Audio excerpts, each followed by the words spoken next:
Well, there she is, Nandji number 2. She's a Tiana 47 center cockpit cutter rig sloop. We realized that we gave you guys a boat tour when we were initially looking to buy this boat, but we haven't done one since, and we've actually done a whole year's worth of boat work. The initial tour, there was a lot of water damage in the interior, and we've had a lot of renovations done since then. So let's give you guys a boat tour, show you what we've done, show you where the boat's up to. We've got a big year of sailing ahead of us, and it'll kind of be a little timestamp of this is the kind of condition the boat was in before we set sail. Let's go and check her out. Hey! She was launched in 1993 in Taiwan. The specs say that she weighs 18 tonne, and then we've registered for 16 tonne. So we're not quite sure how heavy she is, but somewhere between 16 and 18, and then plus all of our stuff on top of it. There you go.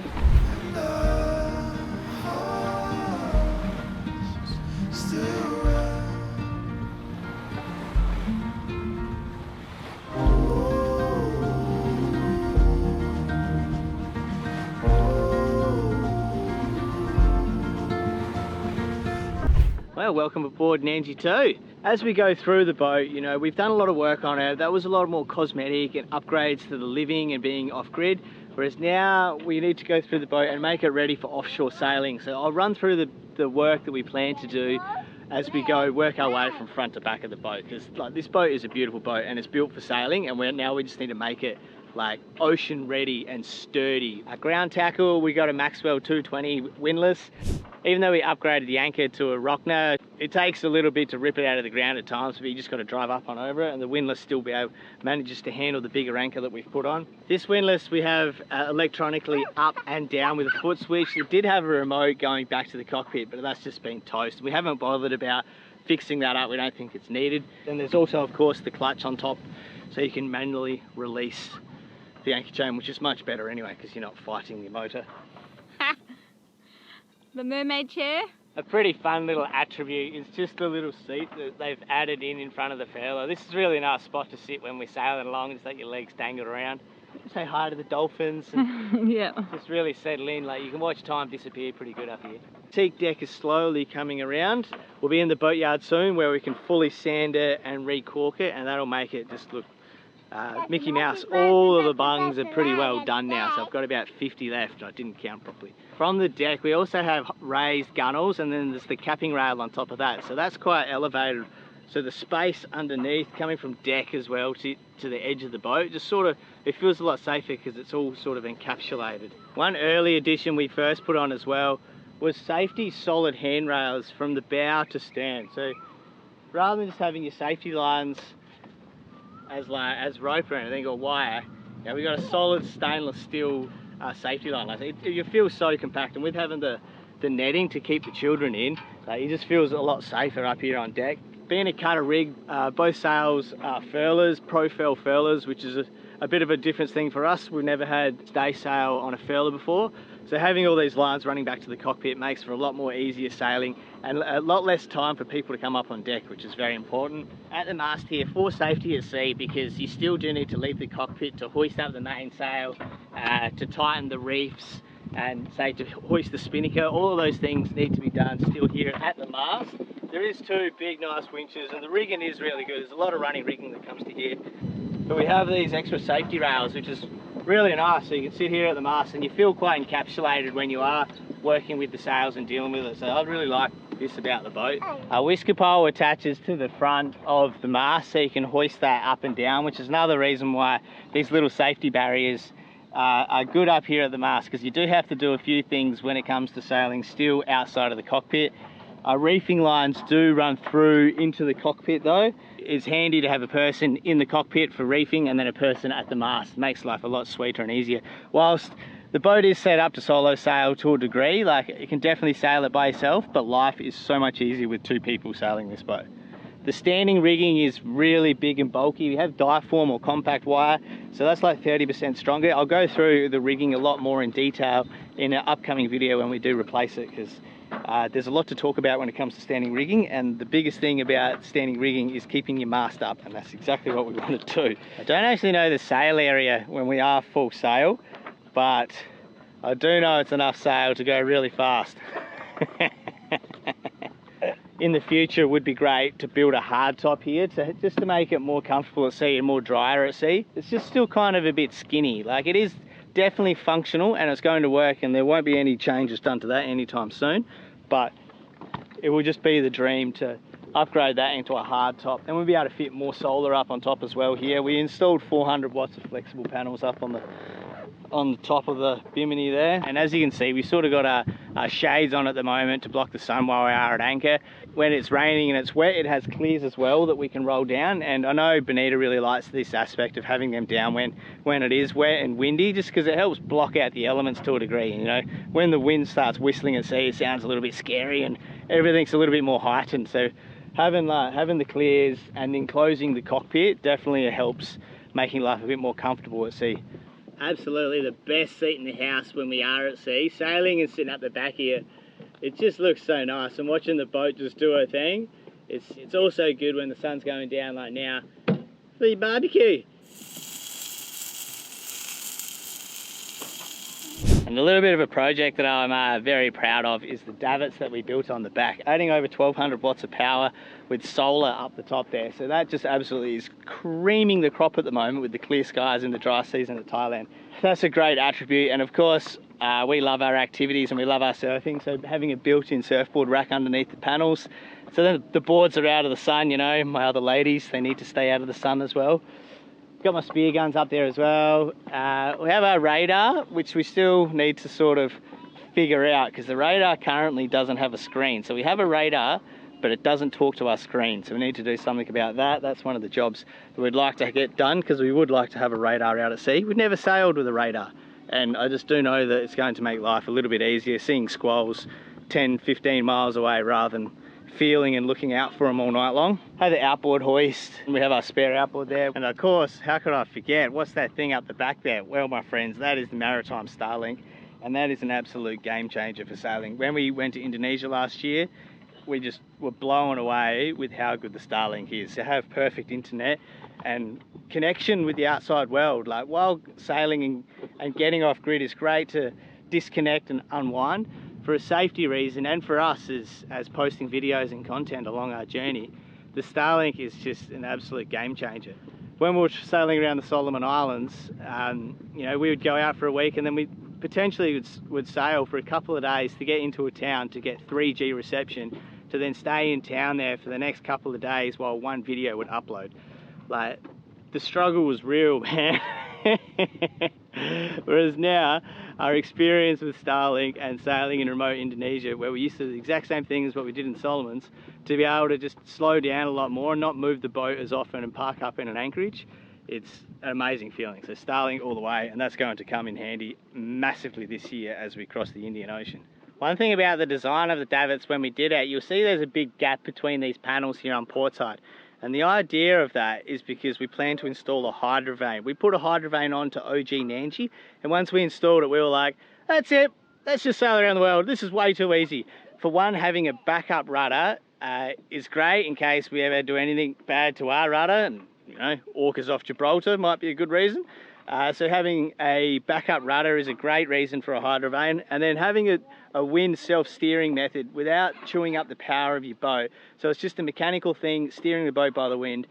Man, it's just the best idea I've ever thought of. It's ancient technology that hydrovane have made it modernised, I suppose. And the good thing about the hydrovane is that it doesn't take up the whole transom, the whole stern of your boat. So we can offset it, so it'll be on the port side, so we can still utilise our swim ladder and sugar scoop, which is an important thing for us as a family, swimming off the back when we are at anchorages. But then when we are out at sea, to have a self-steering method with a backup rudder, mate, priceless. I guess that's the two main upgrades that we are doing to make the boat ocean ready for sailing, is to replace the standing rigging and to install a hydrovane on the back here. Two very important things that I feel that we need for safely crossing an ocean, especially a big ocean and a rough ocean like the Indian Ocean. And that brings us into the cockpit. Both Benita and I have always been big fans of center cockpit vessels. This is our second center cockpit. We feel it's just, you're more protected from the elements. You're up a bit higher, you're a bit further forward, so you're not sitting out the back. The water and the danger of the ocean is like, it seems a lot further away than like being in the center cockpit, especially because it's quite deep. And when you have the sides down, the clear plastics, you feel quite encapsulated and quite safe at sea. And personally, just the center cockpit, I think they just look so much better than, than other boats. On the port side here, we have the control panel for the motor. The Yanmar we have is quite old, so the control panel definitely matches that. There's a few things on this that don't work. A couple of those tocos don't work, so I'll have to pull that out and see what the wiring's like behind. The stop cable to the engine as well doesn't work, so currently we need to go down and turn the engine off at the engine rather than pressing the stop button up here. So that'd be a little luxury that would be nice to fix. On starboard we have the controls for the autopilot. There is a lot of navigational gear down below at the nav station, but also up here we have a chart plotter, which is a standalone chart plotter. It does speak to the AIS, but it doesn't communicate with the chart plotter downstairs or hooked up to the autopilot or the depth and wind. So it is a standalone. In a way, I feel that's good. Even though it is an addition to the boat, I feel that it is a good addition being not part of the system. So if the whole system goes down, we still have a separate chart plotter, which I like about that. In the center here, we have our instruments for depth, wind speed, and boat speed. So this is where the running rigging runs back to. This is new for us. We didn't have this on our old boat. I really like it because at least one person isn't having to leave the cockpit to deal with sails and reefing lines. It's a lot safer. And it all comes back here. So our main sheet, our reefing lines, all come to these two winches that are here underneath the Dodger. As I said, we don't actually know the sail area of Nandji 2, but she's got big sails and the forces upon this bigger boat are huge. But in saying that, we have the winches to match it. So we have, like, for our reefing lines and the furling lines and the staysail, we use them on the forward winches here, big 52s. And then for grinding on with the Genoa, we've got the big 66s at the back, and these are massive winches. So there's definitely assistance with those forces that we're handling at sea. The teak on the floor and the seats in the cockpit here is still in pretty good condition. I'll give it a bit of a sand still to make it look like everything else, but I think that's going to come up amazing. There's a manual bilge pump here on port side, so they've really thought about safety. That's a really good aspect as well. The steering on Nandji 2 is a lot different to OG. So on Nandji 2, it's cable steering rather than hydraulic. Hydraulic is a bit more like a bus. You turn the wheel and you don't really feel the force, whereas now that we're cable strapped direct to the rudder, all those forces of the ocean, especially when it's windy and rough, you feel it, and you really need to get a bit of muscle power to steer the boat and to hold it against the wind. Because of our design, we cut through the water a lot more, and so we are super more responsive. Because we're not a full keel like OG, we have a fin keel, so we're a lot faster and we cut through the water a lot more. So by being a cable steering, we're extremely responsive compared to what we are with hydraulic. The prop and rudder have skegs, so there is a protective barrier on the front of the rudder in case we were to crash into anything. Bob Perry is the designer of this boat, and he definitely knows how to design boats, and I think this is one of his best that he ever designed. Personal opinion.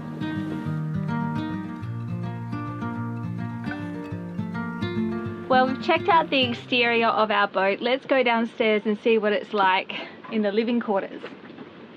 She is 47 foot and it's 7 foot longer than our previous boat, which was 40 foot. So we've got an extra 7 foot in the length, but also the beam is wider as well. So it's a meter wider in the beam, and it holds its width all the way to the aft of the boat. So it just adds so much more space. It's a lot bigger than our previous boat, and it really is the perfect size for us. I guess we'll start in the V berth. This is the very front cabin up here. It's got a queen size bed. You kind of lay with your head up this end and your feet down that end. It's got a huge hatch right above your head. A couple of fans. Yeah, it's got this extra space here with cupboards and storage. Big mirror here. This room doesn't need a whole lot of work. We are going to change some of the fans out, and also I'd love to be able to get a washing machine on board. We don't have one yet, and when that happens, it's probably going to end up in this cupboard here. So everything's just going to have to be moved around. We can have crew on board. We've got a bit of junk in here at the moment, but we're able to maneuver this around in other parts of the boat so that we can have crew on board here as well. And because the hatch opens to the front of the boat, you get that breeze through the hatch as well. So we like to keep the hatch open and it just flows all the way through the boat. Beautiful breeze. There's heaps of storage under this bed. We're using it as a sail locker at the moment. We've got like the spinnaker and all of our spare sails under there. Easy to put them up through the hatch here when we're underway. Is this Tallulah's room? Yeah, sure. Do you want to show us around? Yeah. Can you climb up the top bunk? Okay. Good job. And what's on top bunk? Who's over there? Partial. There are your toys, hey. Yep. Wow, big one. This is Tallulah's room. This room was a real deciding factor in us purchasing the boat because it's the perfect room for kids. We've got the bunk bed here. There's a cupboard on this side with plenty of space for toys. And then on this side we have the bookshelf and then drawers for clothes and this beautiful cupboard here that's got lots of like hair stuff and knickknacks in there. So it really is a great room for kids. Tallulah sleeps on the bottom bunk and the top one's just a play area for her. We do have lee cloths as well, but when it's rough and we're underway, she always sleeps with us in our bed at the back anyways. Unless we sleep in her bed. Her bed is actually really comfortable underway. So sometimes when we're not on watch, we choose to come up here and sleep because it is really comfortable. You're kind of cocooned in there and it's nice and protected. It is really cool in here. It gets quite a lot of breeze. It's got the forward facing hatch again, and there's also a vent for the air conditioner. As soon as the aircon goes on, this room gets the coldest. Moving forward, so this boat also has 2 heads, which was really important for us because we are a family, but we also would like to have crew on board as well, and just having the 2 separate bathrooms creates a little bit more privacy. This is the forward head. We've got a manual toilet here, and then on this side we have a shower as well, so you can have a shower in here. You just close the door, pull the curtain across, but everything in here does get wet, so you kind of have to dry it down afterwards. A big medicine cabinet as well, and then a big hole here for toilet paper. This boat is built for long-term liveaboard cruising, and so there is lots of storage places around the boat. It's fantastic. So work that needs to be done. We are going to change out the taps on here because they are quite old, and I think this one here is leaking. The hot water isn't working, so eventually we're going to switch all of this stuff out, but for now it's still usable and doable, so we have other things to prioritize like the rigging and stuff like that. So this isn't going to sail us across the Indian Ocean, so it can stay for now. Alright, moving aft towards the saloon, we have our big beautiful mast. It is keel stepped and it's alloy. It's solid and strong, and it looks after us, and so we love our mast. Hey Lula. Yeah. So this is going to be completely taken off, inspected, re-rigged, and then put back in again. This is the hangout zone, the saloon. We love hanging out in here and spending time. Tallulah loves doing her arts and crafts on the table here. We can extend it out. It is a really nice and comfortable space, plenty of airflow and light in here. We've got a massive TV, the biggest TV we could possibly fit on the boat. Probably too big. We've got our instruments up there, they need a bit of TLC. Storage space all along here. Our battery bank is underneath this saloon here. We've got 2,000 amp hours of lithium batteries under there. And we've also got an air conditioning duct up there. Air conditioner is down underneath the couch here, and our safety flares and stuff like that is under the couch here as well. So this is a really cool space. Another thing we really love about this boat is the height of the cabin. If you're over 6 foot, you're definitely going to fit inside here.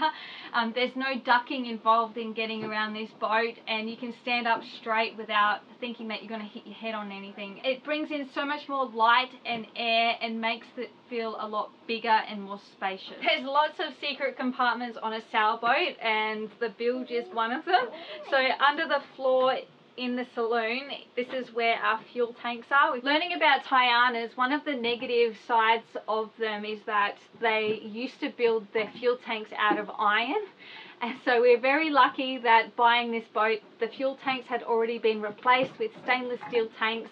And so it is a huge job because they build the boat around the tanks, like the water tank and the fuel tank. So to get them out, you have to cut them up and then take them out piece by piece. And so that big job had already been done. We have 2 stainless steel fuel tanks. This is one of them. It's got an inspection plate on the top. It holds 350 litres. We have 2 of those. We're still not 100% sure on how many litres both of them hold, but it's roughly 350 each. This is the other fuel tank. The work that needs to happen in this area is the bilge pump needs to be fixed. We've got one that's broken. The valves here are for the supply and return of the fuel to the generator and the engine. They have sensors on them so you can tell how full they are, and we've got a little display over here, and you can switch between tanks and see how much is left in them. There's lots of little things that make our lives a lot easier, like the sensor on the fuel tank. Previously we used to tap on the fuel tank or stick a broom down there with a measurement to try to work out how much fuel we had left. So all these little things just help us a lot, and I'm sure there's some people out there that think, oh, it's just another thing that could break, but for us we really appreciate it and we use it. The nav station's here in the saloon on starboard side. This is like where a lot of the boat information is. All the circuit breakers, some sailing instruments. In the future, of course, one of those things you always want to upgrade is all your navigational gear. The stuff that's on here, majority still works. We've polished our turds, but they're quite old. And so eventually it'd be nice to upgrade that. This here is a Raymarine C80. It has all our AIS information and overlays, so it gives us everything that we need, but currently the radar does not speak to the chart plotter, so we're not getting the radar overlay. This is very old. This is a 20 plus years old device, so currently it's all good because we have a separate chart plotter upstairs, and we also use our iPad still, so we still have lots of ways of navigating, but we just like that extra information, say from radar. This here we're actually going to make minute as we change the rigging over. Currently the backstay is the antenna for the radio, and because we have Starlink and there's a lot more satellite connection now, we just sort of feel the old radio is a little bit obsolete, a bit more older technology. I think we should whilst keep it. It's great for communication, it currently doesn't work anyway, so we'd have to fix it. Have the VHF radio and our portable handheld. Up top here, this is where we keep all our cruising guides. So when we bought the boat, it did come with a lot of stuff, and the previous owners, they either had big plans for the boat and wanted to sail to these destinations, because a lot of them is like, say, Brazil, Indian Ocean, these sorts of cruising guides, which really come in handy for us, because that's where we're heading. One of the upgrades we did to the electrical system on the whole boat was upgrade it to a really good Victron system, which includes the servo. So that touch display screen is here. This gives us all our DC and AC inputs and outputs. So the solar panels on the bimini and the davits, all that information comes through here. You can see now that we're like over 1,000 watts of power coming in through solar. So we are absolutely smashing it. It shows the information of our batteries, how much, like the state of charge, the voltage, all that sort of information is all relayed through that here. We have a switch up top here to switch between shore power, generator power, and just inverting. So all of that, all our power when it comes in, all the AC power, whether it's through the generator or through shore power, all comes in first through a circuit breaker, then through that switch, in through the multi-plus. This is where the previous battery charger was, so we did the same thing. A couple of people did warn us about they run quite hot, so one of the jobs that we need to do is install the fan, which we'll do in here pretty soon, and change a few other things over on advice from an electrician, and just to bulk everything up. So our circuit breakers, MPPT chargers for the solars, all of that is in this cupboard. Multiplus is an inverter charger, so while it has the AC power coming in to charge our DC batteries, it also operates the other way, inverting the DC power to AC power, which we have throughout the boat. That was one thing about this, it's just AC power throughout the boat. Normal 220 volt power points we have everywhere. Yeah. So that was a big upgrade that we needed to do to change this boat, to making just generally living, because that's the way the boat was originally set up. How's that make your life easier, Benita, hey? It's made life so much easier. I've got a blender, a rice cooker now. I can plug a vacuum cleaner in, a hairdryer. I don't have these things, but I'm able to just use any appliance that I like. One day, mate. Yeah, one day I'll get a hairdryer. And a vacuum.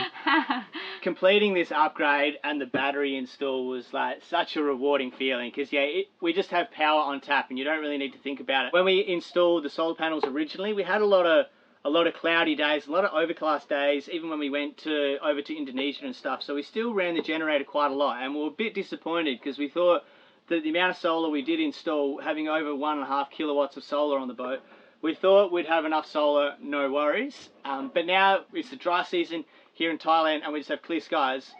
Our assumptions are correct and we have heaps of solar and we're just maxing out in power. But it's only when it's overcast we still have to run the generator to get our amps up. What else needs to happen in this room? Still got to put a bit of trimming across the bottom of that formica. There is a bit of water damage you can see in here. A big job that'll sort of happen if I sand the decks properly and need to take the sail track off. Trying to access the inside of the sail track is like through the roofs of inside of the cupboards. So that's a job that's going to be interesting. We'll see how we go when it comes to sanding the deck. The secret door.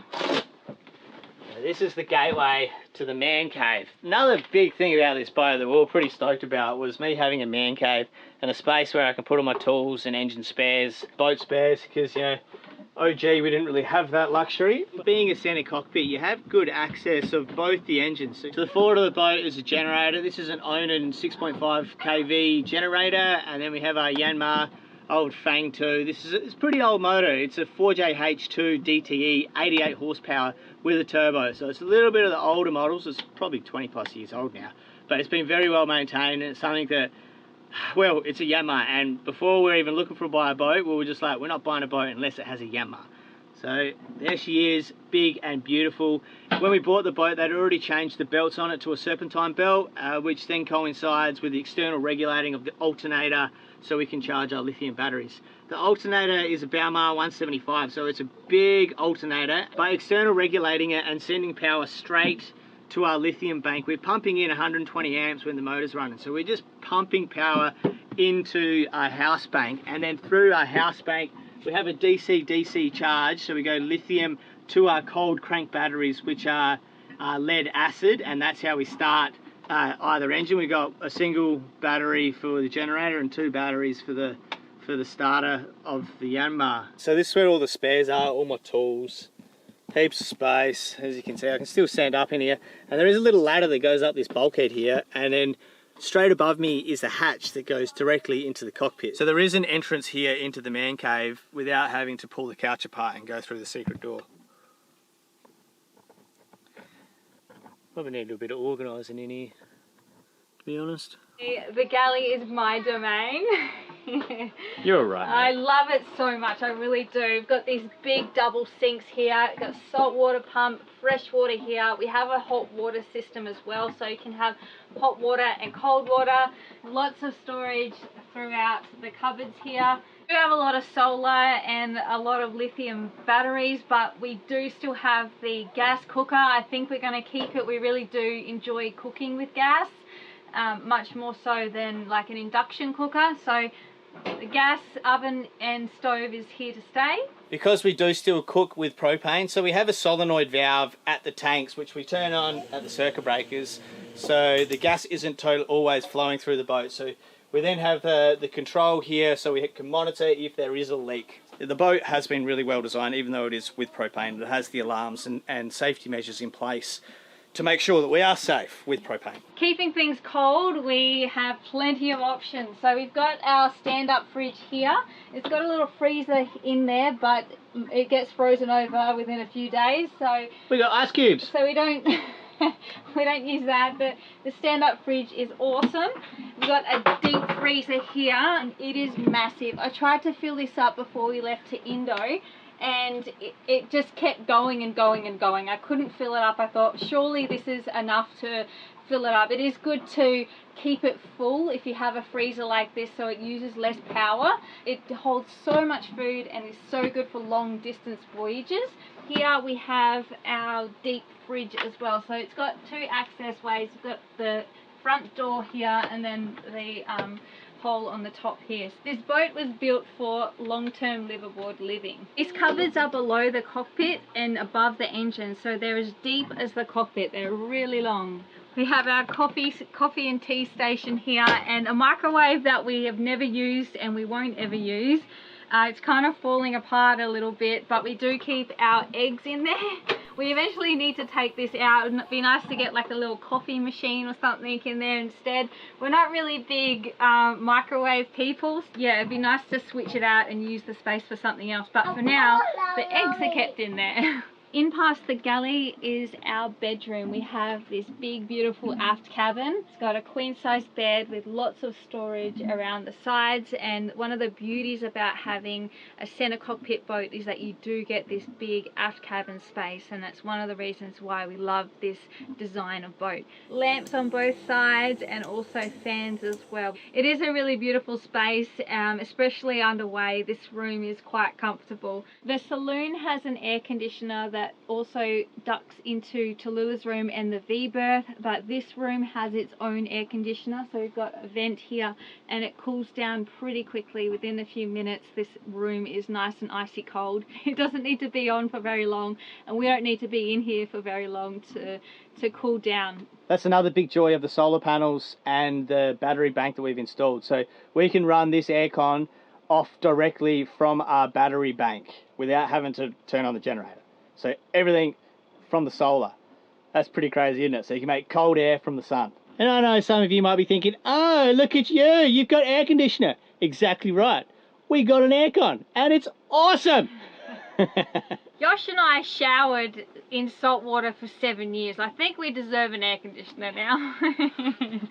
Under our bed is a 1,000 litre water tank, so it's massive. And we fill it up using our water maker. It's a Technicoma water maker. It makes about 180 litres of water an hour, which is quite a lot. I think Nandji 1 only made about 35 litres an hour. Most water makers draw a lot of power, and this one is no exception. So for us to run the water maker, we need to turn the generator on. And so it's definitely something that we keep in mind when we're offshore sailing, is to keep the water tank full, just in case there's an issue with a generator. We like to keep everything replenished and stocked up. And the grand luxury is the ensuite. This is game changer. It gives us so much more privacy, especially if we have crew on board. We have our own little area here. It's got a bathtub, but it's not too big, so you can actually like use it quite regularly. Tallulah has baths most of the time. A great way to cool her down. It's such a family boat. Got an electric toilet in this one. So the work that needs to be done here in the aft cabin, once again, we want to varnish all the wood. We've already upgraded some of the taps and stuff in here. And just like the saloon, the V-berth and all the other rooms, got to put in fans. Mate, I reckon I need a fan for while I'm sitting on the toilet. Well, that's our boat, Nandji number 2. Once again, she's a Tiana 47, launched in Taiwan in 1993. You've seen her quite in depth from top to tail. If you have any comments or any other questions that you'd like to know, hit us up in the comments below. Huge thank you to everyone that subscribed to our channel, and also all of our Patreons who make these videos possible. If you're interested in our journey ahead and you're getting something out of our videos, then please consider becoming a Patreon. There's a link in the description below. We've got a lot of work ahead of us to get this boat ready for the Indian Ocean, so we better get back to it. Cheers guys, peace.